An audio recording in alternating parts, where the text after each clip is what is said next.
సభ్యులందరికీ నమస్కారం.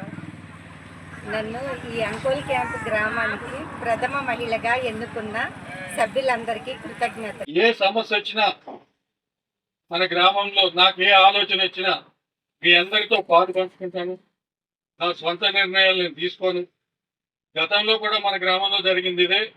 అందరితో మన ఆలోచనలు పాలు పంచుకొని వచ్చిన మెజారిటీ అభిప్రాయం ప్రకారం మనం అందరం నిర్ణయాలు తీసుకుందాం. మీకు వచ్చిన మంచి ఆలోచనలు కూడా గ్రామ పంచాయతీ ముందు పెట్టండి.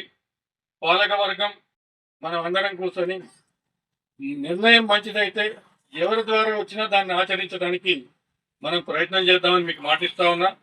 సొంత నిర్ణయాలు అనేవి ఉండవు. అసలు గ్రామ పంచాయతీ అంటేనే వీరి ప్రజలందరి నిర్ణయమే పంచాయతీ అంటారు. ఒక సర్పంచ్ నిర్ణయం అనేది ఏమి ఉండదు.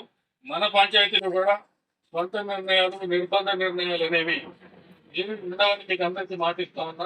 మీ అందరికి సహకారం గతంలో 5 సంవత్సరాలు ఎట్లయితే ఇచ్చారో ఈ సంవత్సరం ఈ 5 సంవత్సరాలు కూడా నాకు మా సతీమణి అనిత గారికి సర్పంచ్గా సహకరించి, అలాగే మా పాలక వర్గానికి మీరందరూ సహకరించి మన గ్రామాన్ని ముందుకు తీసుకెళ్లే విధంగా మనం ముందుకు సాగుదామని కోరుకుంటూ, మా పాలక వర్గానికి, మీడియా మిత్రులకి, ఇక్కడ ఉన్న ప్రజలందరికీ మరొక్కసారి నా నమస్కారం తెలియజేసుకుంటూ ముగిస్తాను.